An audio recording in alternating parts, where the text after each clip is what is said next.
बिस्मिल्लाहिर्रहमानिर्रहीम, अस्सलाम वालेकुम। खेलों की खबरों पर तबसरा और तजियों से स्कोर के एक और प्रोग्राम के साथ सैयद याह्या हुसैनी आपकी खिदमत में हाजिर है। पाकिस्तान क्रिकेट टीम बाबर आजम की क़यादत में 2 टेस्ट पर मुश्तमिल सीरीज़ के लिए वेस्ट इंडीज़ और उसके बाद 3 टेस्ट पर मुश्तमिल सीरीज़ खेलने के लिए इंग्लैंड रवाना हो रही है इस माह की 13 तारीख को रावलपिंडी से। पाकिस्तान क्रिकेट टीम का मुख्तसर तरबियती कैंप 8 से 12 जुलाई तक इस्लामाबाद में लगेगा और फिर पाकिस्तान की क्रिकेट टीम इन 5 टेस्ट मैचों के लिए कतर से रवाना होगी और पाकिस्तान क्रिकेट टीम इस सीरीज़ से पहले आईसीसी टेस्ट चैम्पियनशिप के पॉइंट्स टेबल पर 9 टीमों में 90 नंबर पर है। स्टूडियो में गुफ्तगू करने के लिए हमारे साथ मौजूद हैं रोज़नामा जंग कराची के senior cricket correspondent Abdul Majid Bhatti sahab और पाकिस्तान क्रिकेट बोर्ड की सिलेक्शन कमेटी के साबिक़ सरबराह तौसीफ़ अहमद साहब।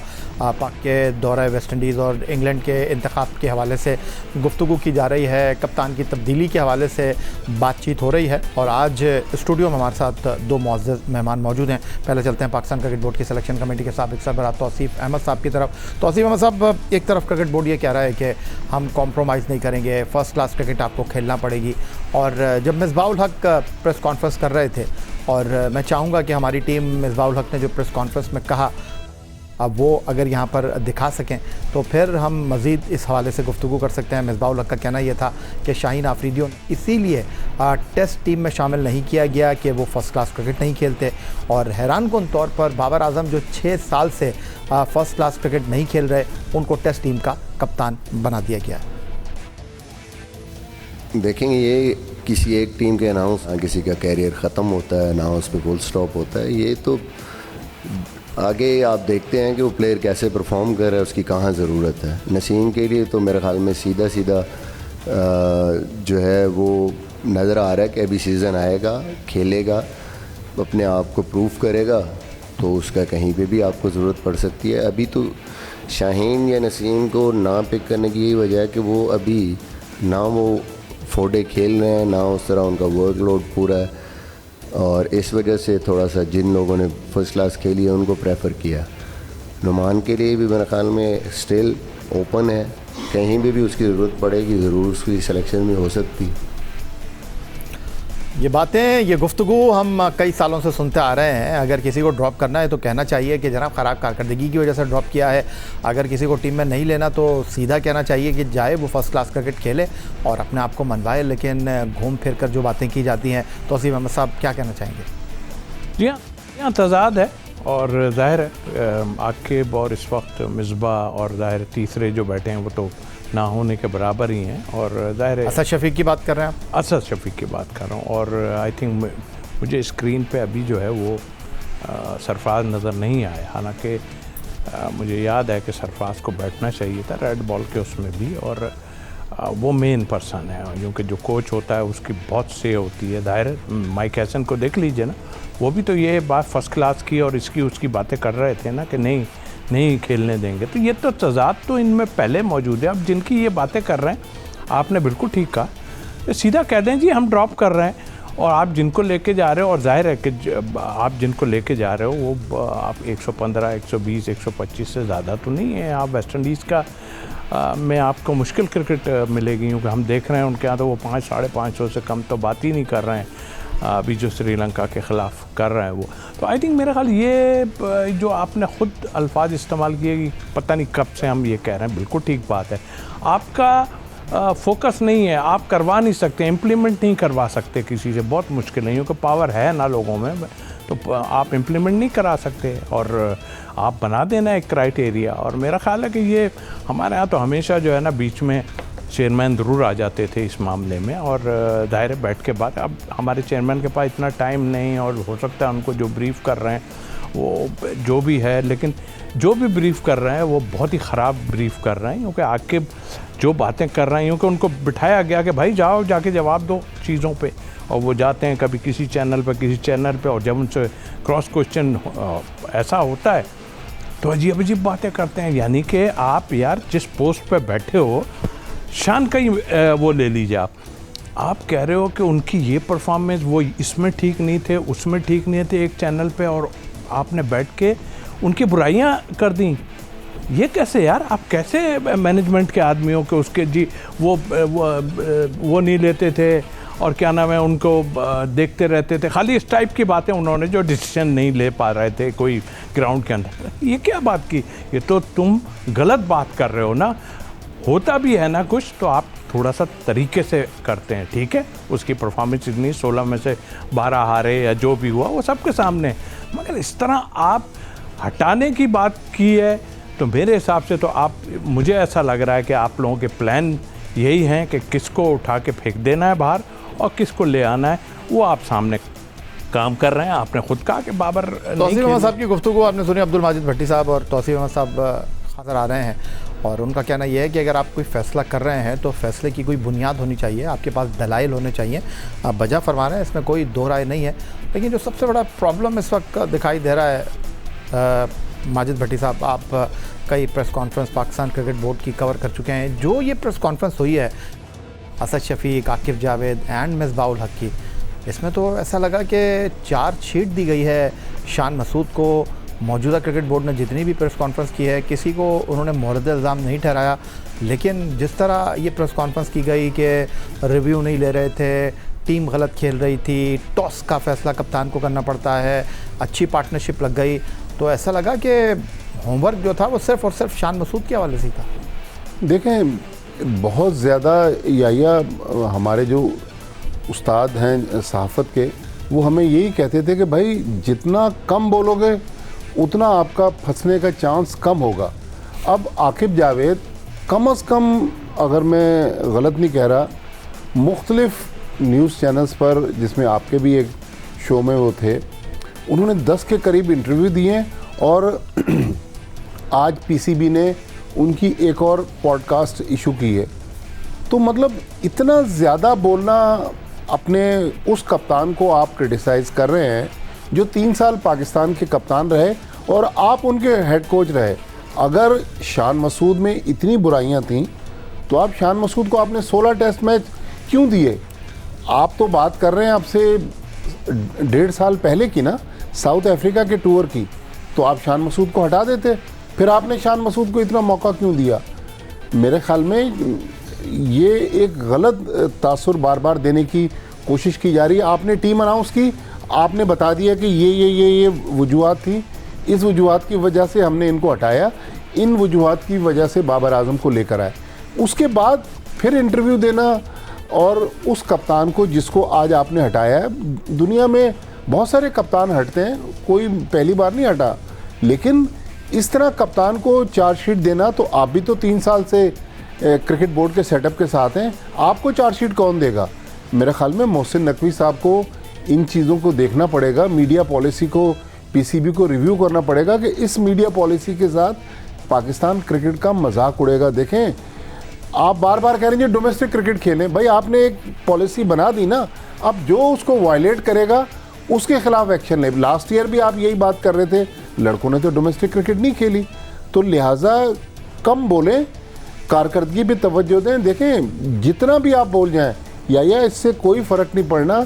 जब पाकिस्तान टीम परफॉर्म करेगी लोग खुद आपकी वाह वाह करेंगे, लेकिन इंटरव्यूज़ देकर सुबुकदोश होने वाले कप्तान को गंदा कर रहा, और वो कप्तान जो अब आपकी टीम का मेंबर है, देखें इससे टीम का माहौल भी तो ख़राब होगा कि भाई आपने 16 में शान मसूद को रखा हुआ है और शान मसूद की बुराइयां गिनवा रहे हैं।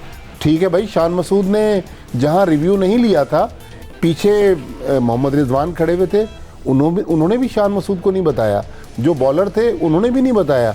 तो मेरा कहने का मकसद है कि अगर शान मसूद में इतनी बुराइयां थी तो आप 1.5 साल पहले हटा देते ना।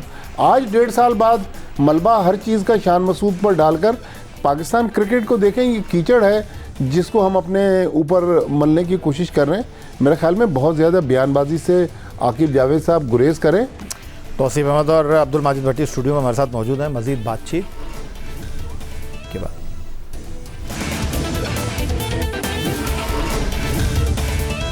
भट्टी साहब हमारे साथ मौजूद हैं। मैं अपनी टीम को कहूँगा कि उन्होंने मीडिया के बारे में भी कहा है, उन्होंने कहा भाई होमवर्क करके आ जाया करो, और जब सवाल करते हो तो तुम्हारे पास फिर होमवर्क मुकम्मल होना चाहिए। अगर हमारी टीम, आकिब जावेद साहब जो प्रेस कॉन्फ्रेंस में बात कर रहे थे, वो यहाँ पर दिखा सकें तो आपसे ज़्यादा बेहतर अंदाज में हम जवाब ले सकेंगे। लेकिन on the other side Tauseef Ahmed Sahab जो एहतसाब की बात कर रहे हैं, जो जवाबदही की बात कर रहे हैं, अब्दुल माजिद भट्टी साहब, यही सवाल हुआ था आकिब जावेद से कि भाई आपने कप्तान तब्दील कर दिया, आप अपने परफॉर्मेंस का कैसे जवाब देंगे, असद शफीक की परफॉर्मेंस का कैसे जवाब देंगे, सरफराज की परफॉर्मेंस का कैसे जवाब देंगे, मिसबाह उल हक को कैसे डिफेंड करेंगे। तो आकिब जावेद साहब फरमा रहे हैं कि सरफराज और मिसबाह उल हक को तो 6 महीने हुए हैं, लेकिन वो अपना और असद शफीक का बता रहे थे कि वो काफ़ी अरसे से इस क्रिकेट बोर्ड के साथ एसोसिएट हैं। उन्होंने कहा क्या, पहले वो आपको दिखाता हूँ, फिर आपकी तरफ जवाब के लिए आता हूँ। देखिए, अभी अगर आप सिलेक्शन कमेटी को देखें तो मिसबाह उल हक को अभी 6 महीने भी नहीं हुए inclusion of Misbah ul Haq in it. Sarfaraz भी अभी लेस देन 6 मंथ्स हुए हैं सिलेक्शन कमेटी में आए हैं। असद हैं और मैं हूँ जो पिछले तकरीबन 1.5 साल से हम सिलेक्टर्स हैं।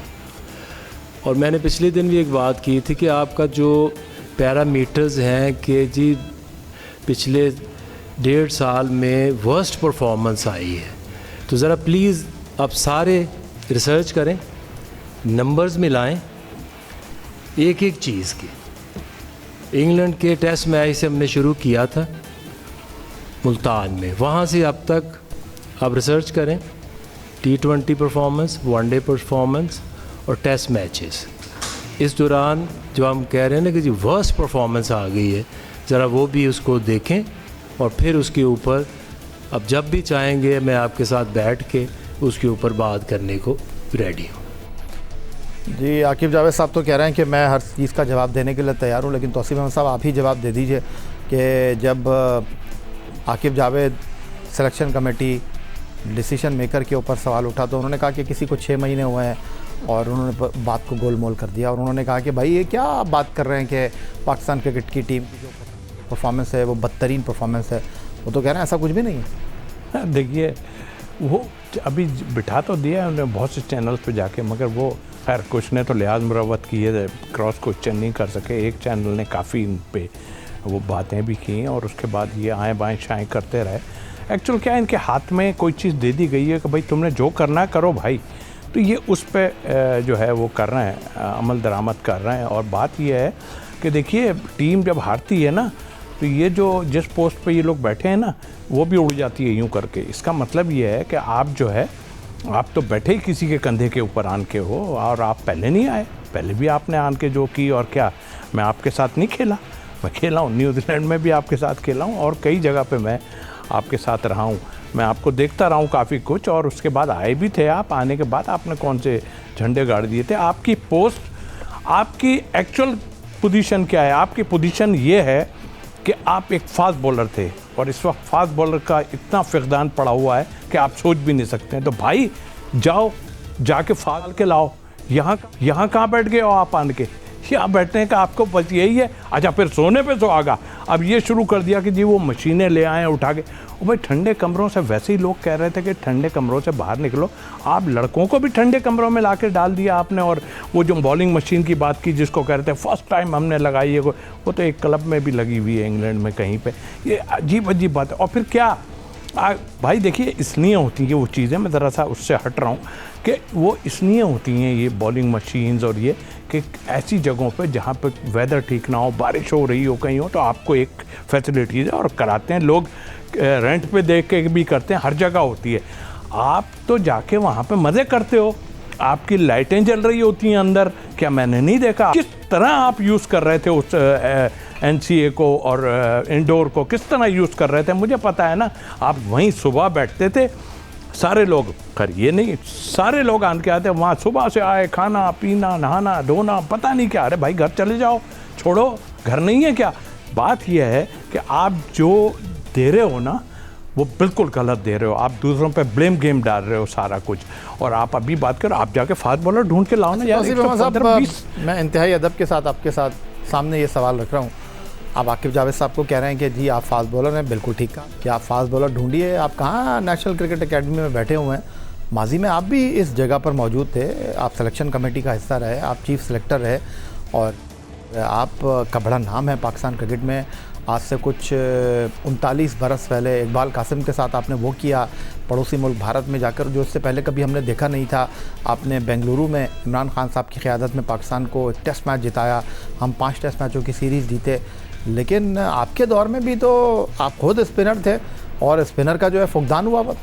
देखिए मैं आपको एक बात बताऊं, अब लोग माने ना माने, बिल्कुल ठीक बात की, लेकिन एक पोस्ट किसी को है ना लगे हुए हैं ना, अब्दुल रहमान, उनकी पीछे देखा था आपने क्या किया हुआ, तो वो स्पिनर है ना, चाहे आप वुमेंस में चले गए या कुछ, ये एक ग्रुप है, ये सब जो 3 4 6 8 का ग्रुप है ये। अब मैं अपनी बात कर लेता हूँ, कोई माने ना माने, सलीम जाफ़र साहब से पूछ लीजिए, सल्लू भाई थे जब मुझे भी नेट पे बुलाया था तो सईद अजमल खुद ना बोलें, कोई बात नहीं है, हमें कोई ज़रूरत, मैं तो क्रेडिट लेने ही नहीं चाहता किसी का। सईद अजमल को मैंने इंट्रोड्यूस कराया, मैंने कहा कि इसको, वो इंडिया के ख़िलाफ़ उसको खिला दिया पिटवाने के लिए, ख़ास तौर पे मैंने जाके कहा, मैंने कहा यार इसको देख जेफ, और ये जेफ से आप पूछ सकते हैं। नहीं आप मजा फरमा रहे हैं, मैं तो अभी की बात कर रहा हूँ 2017 के बाद। सर हमें वो की सरबराही में आप सिलेक्शन कमेटी में मौजूद थे, उस वक्त कितने स्पिनर है? हमें वो पोस्ट दें तो हम बताते हैं कि क्या होती है। ये देखें ना अभी जो कीचड़ उछल रही है ना मुश्ताक पे या जिन पे भी उछल रही है, तो बात तो ये बात वो ठीक कर रहा है, मैं आपको सही बोलूँ, आकिब सही कह रहा है। 100 डेज़ का आपका है, आपने 20-25 दिन काम किया है, ये उनका इंटरव्यू मैं देख रहा हूँ। ये दरअसल इन लोगों की, आप एक पार्टी ये वाली है और एक पार्टी वो वाली है जिसके लिए ये बात कर रहे हैं, बात ठीक कर रहे हैं वो, लेकिन पूछे कौन? क्रिकेट बोर्ड लेगा ना हिसाब। स्पिनर की आपने बात की, हमें तो कभी भी पोस्ट उन्होंने बात भी नहीं की कि जाके आप स्पिनर को देख लो यार।